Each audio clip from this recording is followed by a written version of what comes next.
कमठ नरहरि बलि वामन। हम लोगों ने कल श्रवण किया मत्स्य अवतार की कथा। सत्यव्रत राजा के प्रेमवश प्रभु मत्स्य अवतार लिए और वही सत्यव्रत राजा बाद में वैवस्वत मनु हुए।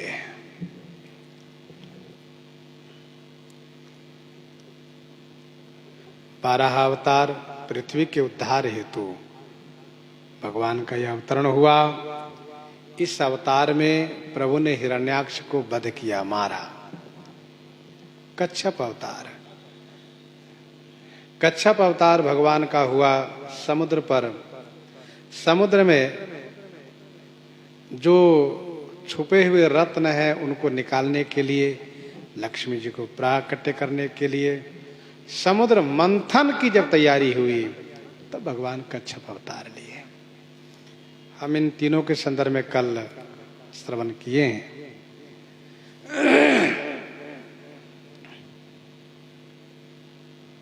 भगवान कच्छप के पीठ पर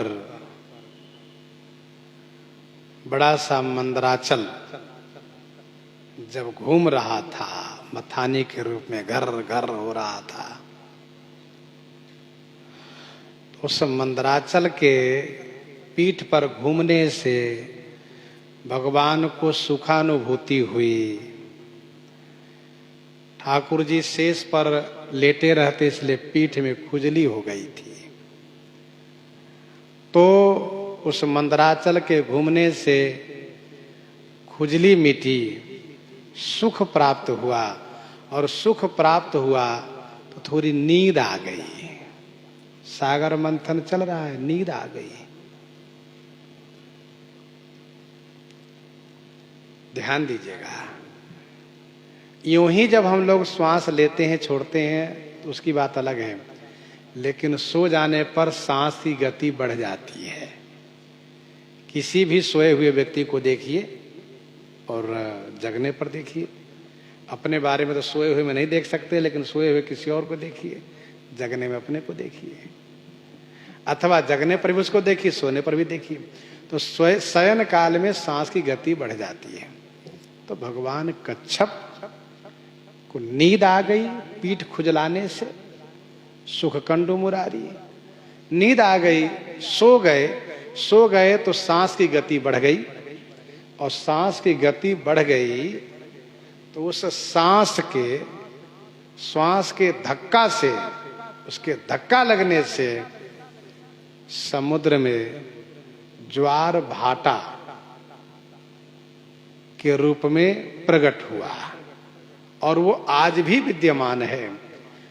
भगवान के उन श्वास को वंदन प्रणाम करना चाहिए कि भगवान कच्छप के उस सांस के कारण आज समुद्र में अभी भी ज्वार भाटा के रूप में चढ़ता उतरता है उसका पानी। ये ज्वार भाटा कैसे हुआ? तो भगवान कच्छप के श्वास के धक्का लगने से। सोया हुआ व्यक्ति सांस खींचता है, छोड़ता है। नरहरि बलि वामन, भगवान नरसिंह का अवतरण हुआ।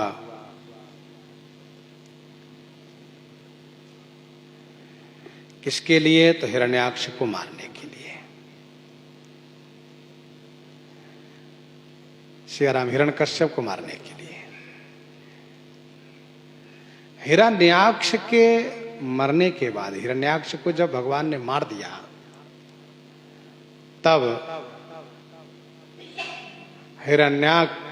हिरण्यकश्यप बहुत दुखी हुआ।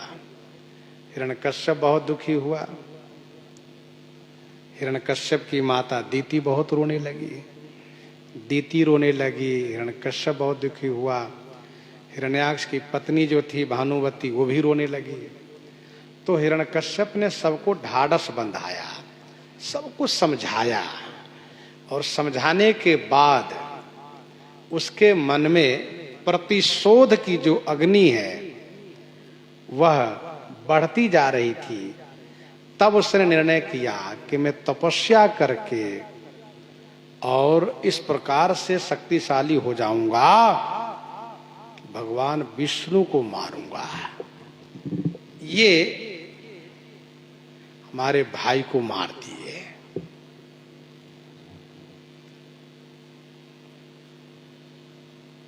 पत्नी कयाधु से कहा कि मैं तपस्या में जा रहा हूं, बिना सिद्धि पाए लौटूंगा नहीं। पर सुबह गया, शाम को लौट के चला आया। कयाधु पूछ नहीं पाई, लेकिन रात्रि में शयन काल में उन्होंने पूछा, स्वामी आप तो तप में गए थे, वापस आए, आपका आना अच्छा लगा, लेकिन आप वापस आए, आप तो कहते सिद्धि पाने के बाद ही हम आएंगे। तब हिरण्यकश्यप ने कहा कि आज मुझे अशुभ हो गया, अशुगुन हो गया, इसलिए चला आया। अशुगुन क्या हो गया? तब उसने कहा कि जब मैं तपस्या के लिए जगह निर्धारित किया, यहां बैठ के तप करूंगा, और जैसे मैं बैठा वैसे ही एक तोता आकर के नारायण नारायण कहना शुरू किया। नारायण, भगवान का नाम लेना शुरू किया। हम लोग भगवान कहते हैं, पर वो उसने कहा शत्रु का नाम लिया। तो हिरण्यकश्यप ने कहा कि यही मेरे लिए अशुगुन हो गया।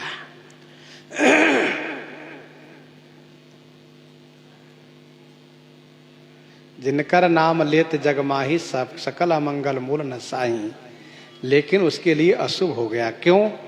क्योंकि वह पापी है, और पापी के लिए भगवान का नाम अशुगुन परक हो गया।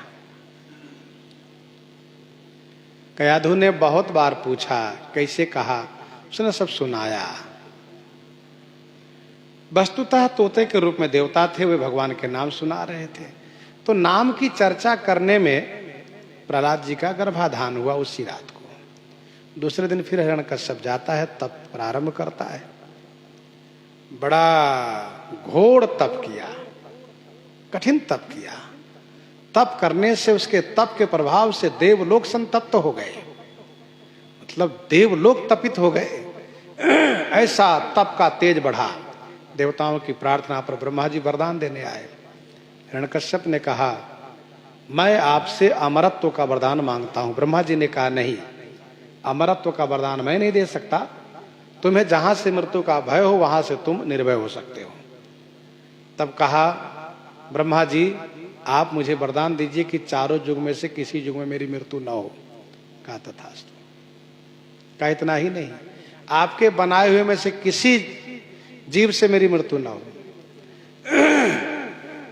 तथा मेरी मृत्यु आपके बनाए हुए 12 महीने में से किसी महीने में न हो। और इतना ही नहीं, बाहर न हो, भीतर न हो, ऊपर न हो, नीचे न हो, सूखा से न हो, गिला से न हो, किसी अस्त्र से न हो, शस्त्र से न हो। जहां तक उसकी बुद्धि काम की, सब जगह से उसने अमरत्व, अवध्य होने का वरदान पा लिया। ब्रह्मा जी सब जगह तथास्तु कह दिए। हिरण्यकश्यप सुन करके बड़ा खुश हो गया कि हाँ देखो, मैंने ब्रह्मा जी को ठग लिया। सीधे सीधे मैंने कहा अमर बना दो, तो कहा नहीं। अब बताओ, चारों युग में से किसी युग में मैं नहीं मरूंगा। 12 महीने में से किसी में नहीं मरूंगा। कब मारेंगे मुझे? कौन मारेगा? इनके बनाए हुए में से किसी से नहीं मरूंगा।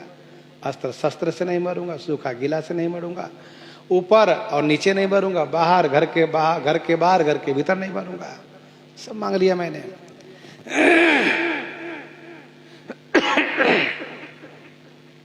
कुछ लोग अपने आप को बड़ा होशियार मानते हैं, बहुते बुद्धिमान मानते हैं, आवश्यकता से ज्यादा। जैसे हिरण्यकश्यप ने मान लिया। एक होशियार मुसलमान था, उसने कहा कि मैं इस तरह से पानी पीता हूं कि खुदा को ही पता नहीं चलता है। क्योंकि रोजा रहने पर सब मुसलमान बेचारे दिन भर में मुरझा जाए और वे बड़े खुश दिखाई दे। तो लोगों ने पूछा, क्या बात हो, तुम तो रोजा रहते फिर भी बहुत खुश नजर आते हो। कहा, यार मैं ऐसा पानी पीता हूँ खुदा को भी पता नहीं चलता है। ऐसा तो पीते कैसे हो? तो कहा, मैं डुबकी लगा कर भीतर ही पानी पी लेता हूँ, बाहर पानी नहीं पीता हूँ। एक दिन हुआ क्या एक दिन हुआ ये, उसने डुबकी लगाकर पानी पीना शुरू किया तो एक सिरिंगी नाम की छोटी सी मछली गले में जाकर अटक गई, और मछली ने भी गले को पकड़ लिया अंदर में जाकर के, न भीतर जाए न बाहर आए। अब ऐसी समस्या में वो इस तरह के संकट में पड़ा, खुदा क्या सामान्य लोग सब लोग जान गए कि ये डुबकी लगा पानी पीता है ये। तो वैसे ही हिरण्यकश्यप ने बड़ी बुद्धिमानी किया। अच्छा, वरदान पाने के बाद फिर इसने सभी लोगों पर विजय प्राप्त कर लिया और धर्म कार्य बंद करा दिया। कहीं यज्ञ नहीं होगा, कहीं पूजा नहीं होगी, कहीं कथा नहीं होगी, कोई धर्म संबंध कोई कार्य नहीं होगा, सब पर रोक लगा दिया। अपने आप को भगवान घोषित कर दिया। जहां एक तरफ अपने आप को भगवान घोषित करके धर्म कार्य पर प्रतिबंध लगा दिया, वहीं उन्हीं के परिवार में उन्हीं के बेटा प्रहलाद जन्म लेने के साथ साथ उन्होंने एक जगह कुछ दिन के बाद, प्रहलाद जी ने कुछ दिन के बाद एक जगह उन्होंने देखा कि एक कुम्हार सब परिवार उस आवा की परिक्रमा कर रहे हैं। आवा जिसमें मट्टी के बर्तन को पकाया जाता है और उसको इस तरह से बनाया जाता है कि बाहर अग्नि नहीं दिखती है, अंदर अग्नि की लपटें चलती हैं। तपई आवा इव उर अधिकाई, गोस्वामी जी ने लिखा भी है। प्रहलाद जी ने पूछा, क्या बात है भाई, तुम लोग आवा की परिक्रमा भी कर रहे हो और मेरे पिताजी का नाम नहीं ले रहे हो, भगवान का नाम ले रहे हो। मेरे पिताजी कहते मैं भगवान हूं, तुम किस भगवान को जपते हो? तो उसने बड़ी निर्भयता के साथ कहा, राजकुमार तुम्हारे पिताजी में शक्ति नहीं है कि इस आवा के भीतर यदि कोई जीव हो तो उसको बचा ले। मैं उन सर्वेश्वर सर्वशक्तिमान भगवान को स्मरण कर रहा हूं, जो इस धधकती अग्नि में एक बच्चा है वह बच जाए, बिल्ली के बच्चा है। हम समझ नहीं पाए, धोखे में लगा लिए, बाद में पता चला कि इसके अंदर बिल्ली के बच्चा है, उसको बचाना है हमें।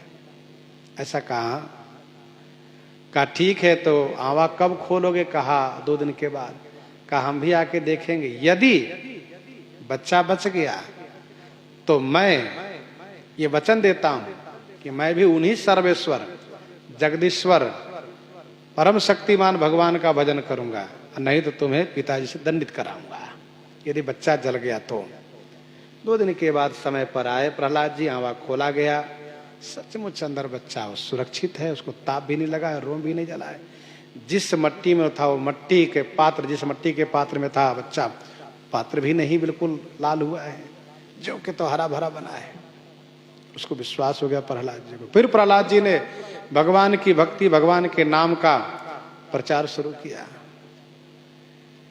हिरण्यकश्यप को तब समझ में आया कि जब प्रहलाद जी ने बड़ी सभा में पिताजी को भगवान की भक्ति का उपदेश किया, तब लगा कि अरे ये तो मेरे शत्रु का पक्षधर है, मेरे घर में ही मेरे शत्रु का पक्षधर पैदा हो गया, इसको मार देना चाहिए।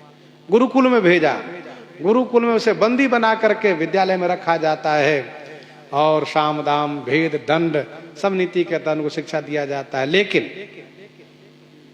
प्रहलाद जी मौका पा करके उन विद्यार्थियों को भगवान की भक्ति की शिक्षा देते हैं, संसार की नश्वरता का उपदेश करते हैं और कहते देखो मित्रों, ये जो जीवन है ना, इसका आधा तो सोने में बीत जाता है, कुछ भाग लड़कपन में बीत गया, कुछ बुढ़ापे में, कुछ रोग में, थोड़ी सी जिंदगी है जिसे भजन कर सकते हो, नहीं करोगे तो फिर जन्म मरण के चक्कर में पड़ जाओगे।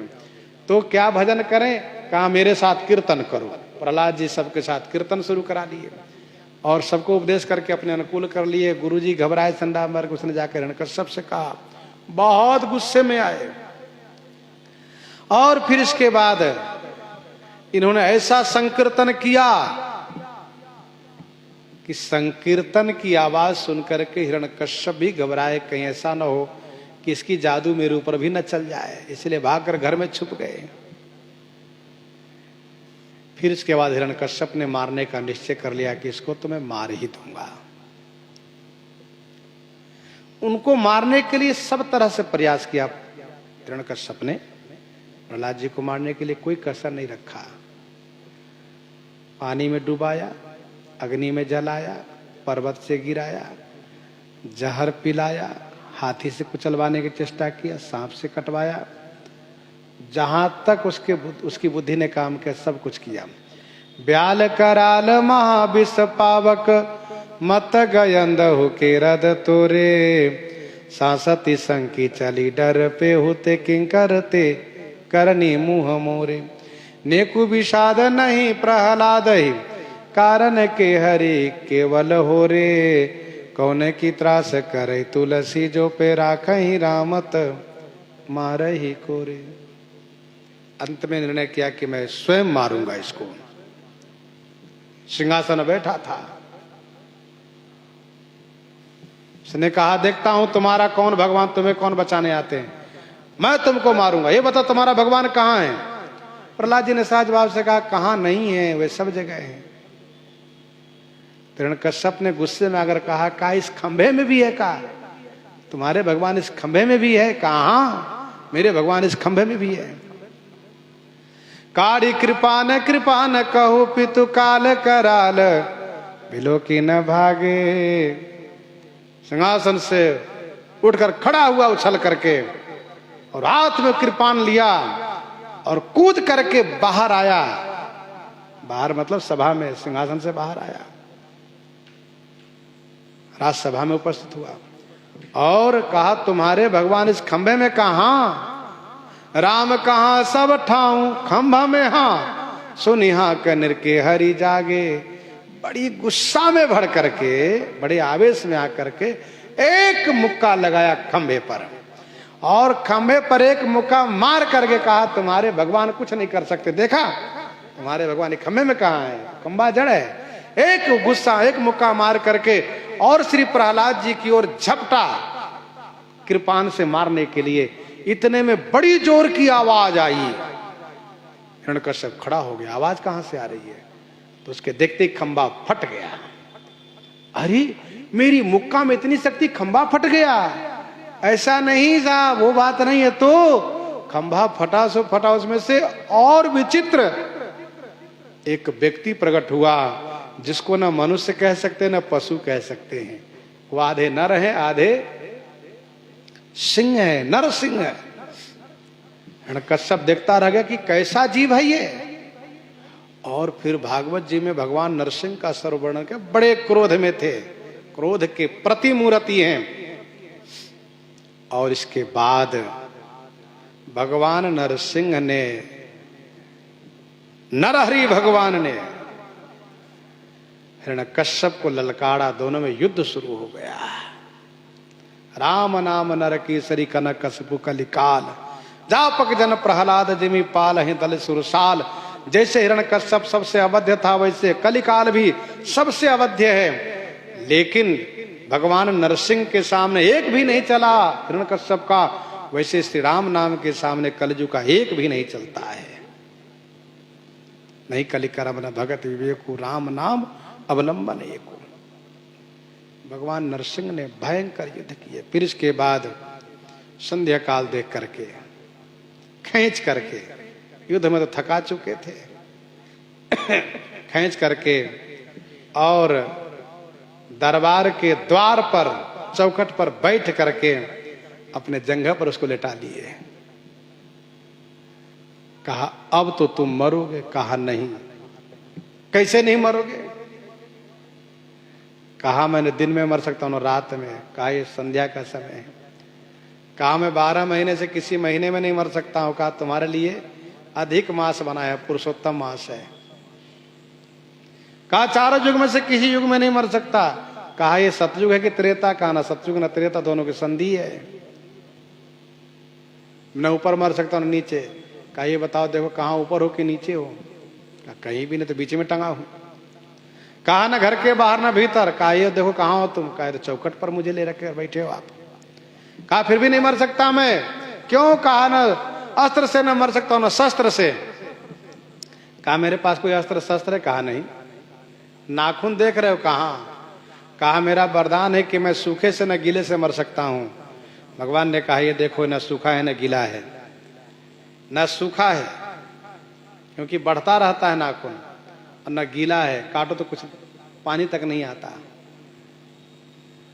और फिर इसके बाद भगवान नरसिंह ने उनके पेट में अपना नाखून धसा करके, आंत खींच करके गले में डाल दिए, मार दिए उसको। भगवान नरसिंह का अवतरण हुआ प्रहलाद भक्त के लिए। बैरी बिदारी भय विकराल कहे प्रहलाद के अनुरागे, प्रीति प्रतीति बढ़ी तुलसी तब ते सब पाहन पूजन लागे। इस प्रकार से भगवान नरसिंह का अवतरण हुआ भक्त प्रहलाद के लिए। सिंहासन को पवित्र किया है, प्रहलाद को राजा बनाया है। यद्यपि प्रहलाद जी कुछ नहीं चाहते थे, फिर भी उनको वहां पर प्रस्थापित किया है। नरसिंह भगवान, इसके बाद नाम आता है बलि बावन, बावन भगवान।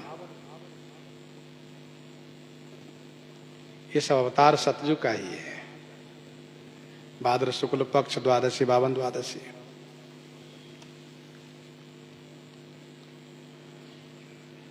देवता लोग विजयी हो गए और विजयी होने के बाद प्रमादी हो गए, विषय सुख भोग में मगन हो गए। इधर असुर लोग पुनः शक्तिशाली होने के लिए क्या किए, भृगु वंशीय ब्राह्मण को प्रसन्न कर लिए और शुक्राचार्य की कृपा से ये असुर लोग पुनः शक्तिशाली हो गए। और ऐसे शक्तिशाली हुए कि इन्होंने देवताओं के लोक पर कब्जा कर लिया। और वे कौन है, कहा राजा बलि। प्रहलाद जी का पौत्र है। प्रहलाद जी के पुत्र विरोचन, विरोचन के पुत्र बलि है। इन्होंने स्वर्ग पर अपना आधिपत्य जमा लिया। अपने बेटों को अधिकार छिन जाने के कारण देवता लोग मारे मारे फिरते, कहीं ठिकाना नहीं है। और ये दैत्य लोग, असुर लोग धर्म के बल पर स्वर्ग पर आधिपत्य जमा लिए। देवताओं की माता अदिति ने श्री कश्यप जी से प्रार्थना किया। उन्होंने इन पर अनुग्रह करके पयोव्रत का विधान बताया। व्रत करने पर भगवान ने इनको दर्शन दिए। भगवान ने कहा कि ये असुर लोग, दैत्य लोग धर्म बल से बलवान हो गए हैं, इसलिए इनको हम मार नहीं सकते। हाँ, ये है कि आपके पुत्र बन करके और भिक्षा में स्वर को मांग करके हम आपको दे सकते हैं। अदिति ने कहा, प्रभु चाहे जैसे बने, मेरे पुत्रों को सुख वापस कीजिए। बावन भगवान ने, श्री राम, फिर भगवान ने श्री अदिति जी के गर्भ से आपने अवतार धारण किया, अवतार लिया। इंद्र के छोटे भाई के रूप में उपेंद्र बन गए। बावन भगवान जब अवतार लिए, आहा, एक तो वैसे ही बावन भगवान के, 52 अंगुल के। सुना जाता है कि सभी लोग अपने अंगुली से 84 अंगुल के होते हैं, लेकिन जो बौना होता है, नाटा होता है, वो 52 अंगुल का होता है। तो भगवान 52 अंगुल के हुए। यज्ञोपवीत संस्कार हुआ। संस्कार में सभी ने सब कुछ इनको प्रदान किए। स्वयं कुबेर ने इनको भिक्षा दिया। इसके बाद भगवान ने सुना कि नर्मदा जी के उत्तर तट पर राजा बलि यज्ञ कर रहे हैं। भगवान यज्ञ की ओर प्रस्थान किए। और तब कब, जब माँ ने कहा इस भिक्षा से काम नहीं चलेगा, मुझे भिक्षा चाहिए, ईश्वर की भिक्षा। का ठीक है। भगवान चले हैं, बड़े सुंदर हैं, तेजवान हैं, प्रतिभावान हैं। ठाकुर जी फिर क्या कहना है। यज्ञशाला की ओर चल दिए। रास्ते में एक नदी मिला। 52 भगवान नदी में जाते हैं, घुटने भर पानी में फिर वापस आ जाते हैं। सोचते हैं मैं भीग जाऊंगा, न जाने कितना पानी है। ये उनकी लीला है। उनके लिए नदी पार करना कोई बड़ी बात है, थोड़ा जाते फिर निकल आते हैं। इस दृश्य को उस पार से एक ब्राह्मण देख रहे थे जो भजन कर रहे थे, नियम कर रहे थे। उन्होंने देखा कि ये बालक तो बड़ा ही तेजस्वी है, इस पार आ गए और कहा सुनो ब्रह्मचारी जी कहाँ जाना है? कहा मुझे राजा बलि के यज्ञ में जाना है। तो ब्राह्मण देवता को बात समझ में आ गई कि ऐसे प्रतिभावान ऐसे तेजस्वी ब्राह्मण जब राजा बलि के यज्ञ में जाएंगे तो राजा बलि उनको बहुत भेंट विदाई देंगे। तो ब्राह्मण ने कहा सुनिए ब्रह्मचारी जी, एक शर्त पर नदी पार करा सकता हूं। क्या? आपको जो मिलेगा उसमें से आधा मुझे देना पड़ेगा आपको। तो बावन भगवान ने कहा आधा लोगे आप? कहाँ, थोड़ा कम कर लेना। कहा नहीं नहीं मैं आधा लूंगा। अच्छा ठीक है पार कर दो मुझे। वस्तुतः भगवान उन पर कृपा करना चाहते हैं। तो ब्राह्मण देवता ने उन्हें कंधे पर बिठाया और नदी में वे प्रवेश किए। तो भगवान के अंग स्पर्श होने से, भगवान के मधुर संभाषण सुन करके और कंधे पर बैठे हैं, इस स्पर्श से उनको इतना आनंद प्राप्त हुआ, उनको लगा कि अरे ये तो परमात्मा भगवान है। पर कैसे मानो कि भगवान है? तो ब्रह्मचारी कोई होंगे। तो भगवान कंधे पर बैठे हैं, दोनों हाथ से सिर पकड़े हैं, उनका दोनों चरण यहाँ पर आया हुआ है, टंगा हुआ है। तो धीरे से चरण को ऐसे उठाया और देखा, अरे इसमें तो चिन्ह है, ध्वज कुल से अंकुश कंज। अच्छा, इधर उठा के देखा, ओहो ये तो ठाकुर जी हैं। तो ब्राह्मण देवता में नदी में खड़े हो गए। कहा सुनिए मैं आपको तब पार करूंगा जब आप मुझे वचन दीजिए कि भव से पार कर दीजिएगा। बावन भगवान ने कहा कि मैं तो कश्यप जी का, अदिति जी का पुत्र हूं, मैं तो राजा बलि की यज्ञशाला में जा रहा हूं और मैं कैसे आपको भव से पार कर दूंगा? कहा नहीं नहीं आप भगवान हैं, मैंने समझ लिया, देख लिया, अब आप मुझसे छुपाइए नहीं। जब बहुत कहा तो ठाकुर जी उन पर अनुग्रह किए, उनको दर्शन दिए, फिर उस पार गए। बावन भगवान ने कहा क्यों जी आधा नहीं लीजिएगा आप? कहा नहीं नहीं, अब वो वचन अज्ञानता की थी, अब नहीं जान पाए थे, अनजान की बातें थी। मुझे अब कछुनाथ न चाहिए, मोरे दीन दयाल अनुग्रह तोरे। ठाकुर जी पहुंच गए बलि की यज्ञशाला में। बलि ने उनका बड़ा स्वागत किया, पूजन किया, सत्संग शुरू हुआ, संवाद शुरू हुआ।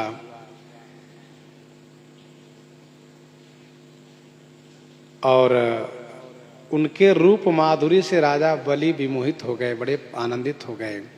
मनी मन सोच रहे इस ब्रह्मचारी जी को जो मांगेंगे सब दूंगा। तो बलि ने कहा ब्रह्मचारी जी क्या चाहिए? तो उन्होंने कहा मुझे 3 डग भूमि चाहिए, 3 डग, अपने पांव से 3 डग। कहा देखिए वचन के तो बहुत बड़े पंडित हैं आप, लेकिन मांगने नहीं आता। अरे जब मांगने था तो आधा राज मांग लेते, पूरा राज मांग लेते, ये छोटा सा। तो भगवान ने कहा देखो ब्राह्मण को संतोषी होना चाहिए, संतोष रहने में सुख मिलता है। असंतुष्टा द्विजा नष्टा, संतुष्टा च महीपते। भगवान बहुत बढ़िया बढ़िया उपदेश करने लगे। और फिर भगवान ने, राजा बलि ने कहा कि फिर तो हम असुरों के डग से ना पाल लीजिए। कहा नहीं नहीं मैं अपने डग से ही लूंगा। फिर तो बावन भगवान उनके पूर्वजों की बड़ी प्रशंसा की। कहा सुनो तुम्हारे पिता विरोचन, आहा कितने बड़े दानी थे। तुम्हारे दादा प्रहलाद कितने बड़े भक्त। तुम्हारे परदादा हिरण्यकश्यप और हिरण्याक्ष सबकी बड़ाई किए, क्योंकि भगवान को लेना है इसलिए खूब बड़ाई किए, बड़ी प्रशंसा की। संकल्प की बारी आई तो शुक्राचार्य जी ने रोक लगाना शुरू किया। शुक्राचार्य जी ने कहा देखो इधर सुनो, ये विष्णु है, छल करके आए हैं, सब ले लेंगे, तुम्हें सब छीनने आए। तो राजा बलि ऐसे प्रभावित है, कहते सब ले ले कोई बात नहीं, मैं मना नहीं करूंगा। गुरुजी मैंने वचन दिया है, वचन से वापस नहीं हुआ। कह रहे नहीं नहीं तुम झूठ बोल दो। कहा नहीं नहीं नहीं हो सकता, श्राप दे दिए, तुम संपत्ति से रहित हो जा। कहा कोई बात नहीं। भगवान संकल्प कराने लगे। जलपात्र में बैठ गए शुक्राचार्य जी, पानी नहीं गिर रहा था। भगवान ने कहा कुशा से उसको देखो, कहीं कुछ अटक गया होगा पात्र में। कुशा से देखा तो उसके शुक्राचार्य जी का नेत्र फूट गया। इतना सब कुछ होने के बाद संकल्प हुआ, पावन भगवान अपना शरीर बढ़ाए, 2 डग में ही पाताल से ब्रह्मलोक पर्यंत नाप लिए। पूछा तीसरा डग कहाँ रखे? असुरों को पता चल गया कि ये तो भगवान है। अस्त्र शस्त्र का प्रयोग करना शुरू किए तो भगवान के पार्षदों ने उन सबको खदेड़ दिया। राजा बलि ने सबको समझाया कि नहीं कोई लड़ो मत, कोई युद्ध नहीं करोगे। भगवान ने गरुड़ पास में उनको बांध लिया। फिर पूछा बताओ तुम अपने वचन पूरा नहीं करोगे तो नरक जाओगे। क्योंकि बहुत बड़े बड़े यज्ञ कर रहे थे राजा बलि, समेध यज्ञ चल रहा था। तो राजा बलि को भगवान बुद्धि दिए। बलि ने कहा प्रभु आप ये बताइए धन बड़ा या धनी? ठाकुर जी ने कहा धनी बड़ा होता है, क्योंकि धन उसके अधीन होता है। तो कहा जबकि 2 डग से ज्यादा मैं हूं, क्योंकि धनी हूं मैं, इसीलिए आप तीसरा डग मेरे सिर पर रख लीजिए। भक्तमाल जी में आगे इनकी कथा आएगी, बहुत मधुर संवाद है। इनकी पत्नी विंध्यावली, इनके पुत्र सबके सब आए हैं बलि के। तो भगवान ने बड़ी प्रसन्नता के साथ इस तीसरा पाँव उनके सिर पर रखा है। फिर इसके बाद भगवान बड़े प्रभावित हुए। ब्रह्मा जी से कहा ब्रह्मा जी राजा बलि मेरा प्रिय भक्त है, इन्होंने अपने वचन को निर्वाहन किया, मैंने इनके साथ छलपूर्वक बात किया और मैंने इनको डरवाया, इनको बांधा, इनको कष्ट दिया, फिर भी अपने वचन से नहीं हटे, इसलिए मेरा प्रिय भक्त है। फिर इनको पाताल में सुतल लोक में इनको निवास दिया भगवान ने। निवास देने के बाद फिर प्रभु ने कहा और मांगो क्या चाहिए। भगवान बिल्कुल इन पर प्रसन्न है, प्रभावित हैं। भलो भलो से छल किए जन्म कनौड़े होई, श्रीपति सिर तुलसी लसती बलि बावन गति सोई। भगवान को ये मानना पड़ा कि मैंने बलि से छल किया, इसलिए भगवान उनके अधीनस्थ हो गए हैं। राजा बलि ने कहा सरकार आप जहां मुझे रखिए मैं वहीं रहूंगा, पर आपसे एक प्रार्थना है। क्या? मैं प्रातः काल आपका दर्शन चाहता हूं, द्वार पर आपका दर्शन मिले। तो भगवान उनके द्वारपाल बन करके वहीं रहने लगे। कथा में ऐसा भी सुना गया है कि पाताल में जहां बलि रहते थे वहां बहुत द्वार थे, बहुत द्वार। अब न जाने राजा बलि किस द्वार से निकले, इसलिए भगवान को बहुत सावधान रहना पड़ता रहा। जिस द्वार से निकलने वाला वहीं जाकर प्रकट होना पड़ता रहा।